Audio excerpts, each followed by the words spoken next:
సుడిగాలి వలన దెబ్బతిన్న పంటలకు ప్రభుత్వం వెంటనే నష్టపరిహారం అందించి రైతులను ఆదుకోవాలని వైఎస్ఆర్సీపీ పిఠాపురం నియోజకవర్గ ఇన్ఛార్జ్ పీఏసీ సభ్యురాలు వంగగీత విశ్వనాథ్ కూటమి ప్రభుత్వాన్ని డిమాండ్ చేశారు. పిఠాపురం నియోజకవర్గం గొల్లప్రోలు మండలం చేబ్రోలు మలవరం గ్రామాల్లో ఇటీవల సంభవించిన సుడిగాలికి దెబ్బతిన్న పంట పొలాలను పార్టీ నాయకులతో కలిసి వంగగీత విశ్వనాథ్ పరిశీలించారు.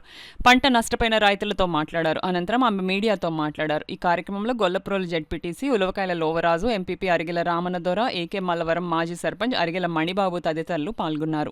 పూర్తి ఆశతో ఉన్న టైంలో ఈ విధమైన నష్టం వారికి తీవ్ర విఘాతం కలిగించింది. అందరూ దిగ్భ్రాంతిలో చాలా బాధలో ఉన్నారు. మరి తప్పకుండా, ఎందుకంటే ఈ ప్రభుత్వం వచ్చిన తర్వాత చూస్తూ ఉన్నాము, ఈ 2 సంవత్సరాలు కావస్తున్న సమయంలో రైతాంగానికి ఏ విధంగానూ చేయూతలేదు. నామినల్గా ఇచ్చామనే రైతు భరోసా కొంతమంది రైతులకి ఇవ్వడం తప్ప కౌలు రైతుల్ని పూర్తిగా సున్నా చుట్టేసింది ఈ ప్రభుత్వం. ఇప్పుడు మీరు రాష్ట్ర వ్యాప్తంగా ఎక్కడైనా అడగండి, కౌలు రైతులు చేయకుండా అసలు పంటే పండదు. ఎందుకంటే ఎక్కువ మంది సొంత వ్యవసాయం చేయడానికి రకరకాల కారణాల వల్ల అందరూ కూడా గ్రామీణ ప్రాంతాల్లో ఉండే చిన్న రైతులు, చిన్న మధ్యతరగతి కుటుంబాలు అందరూ కూడా వారి జీవనం కోసం వ్యవసాయం పండించాలనే పట్టుదలతో వారందరూ కూడా పెద్ద రైతుల దగ్గర కౌలుకు తీసుకుని వ్యవసాయం చేస్తారు. కానీ కౌలు రైతులు మీరు కాడులలో కౌలు రైతుకి ఒక్క రైతుకి కూడా రైతు భరోసా ఇవ్వలేదు. ఇది అయ్యింది. రైతు భరోసా మీరు పక్కన పెట్టారు, కౌలు రైతులకు వచ్చే బెనిఫిట్స్ పక్కన పెట్టారు. 2 రోజుల క్రితం ఈ యొక్క తీవ్రమైన సుడిగాలి వచ్చి వీరికి చాలా నష్టాన్ని కలిగించింది. వ్యవసాయ శాఖ అధికారులు తక్షణం ప్రతి ఒక్క ఎకరం, ప్రతి ఒక్క సెంటు కూడా ప్రభుత్వానికి రాసి పంపించాలి.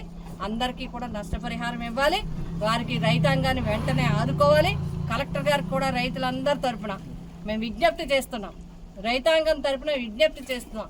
తక్షణం ఈ పంట నష్టపోయిన ఈ రిపోర్ట్ను వెంటనే ప్రభుత్వానికి పంపించి తగిన విధంగా వీరికి రక్షణ కల్పించే విధంగా, అదేవిధంగా మరి వీరి పంట నష్టం వచ్చే విధంగా మీరు చర్యలు తీసుకోవాలని చెప్పి మేమందరం కూడా కోరుతున్నాం. అదేవిధంగా ఇన్సూరెన్స్ కూడా అన్యాయం చేసే విధంగా ఉంది. గతంలో గవర్నమెంట్ ఇన్సూరెన్స్ చేయటం అట్లాంటి పద్ధతులు ఉండేది. ఇప్పుడు వీళ్ళందరూ కూడా కౌలు రైతులు. మీరు కౌలు రైతులు కార్డులు ఎవరు, ఎలా ఇన్సూరెన్స్ ఎలాగా? ఇప్పటి వరకు ముందు పంటలో కూడా ఇప్పటి వరకు ఎవరికి రైతులకి ఏ విధంగానూ ఒక్క రూపాయి కూడా ఎవరికి ఇవ్వలేదు. మీరు ఒకసారి పర్యవేక్షిస్తే నిజంగా వచ్చింది 1 గంట, అరగంట నుంచి గంట లోపల వచ్చిందని రైతులు అందరూ చెప్తారు. కానీ నష్టం చూస్తే కోట్ల రూపాయల్లో, కోట్లలో, వందలాది ఎకరాల్లో పంట పూర్తిగా పడిపోయింది. పాలు పోసుకునే టైము, పంటల లోపల చేలో నీరుండిపోయింది. ఇవన్నీ కూడా చాలా ఇబ్బంది. ఇప్పుడు ఇది బయటికి తీయాలంటే రైతాంగానికి నెత్తి మీద విపరీతమైన భారం పడే పరిస్థితి.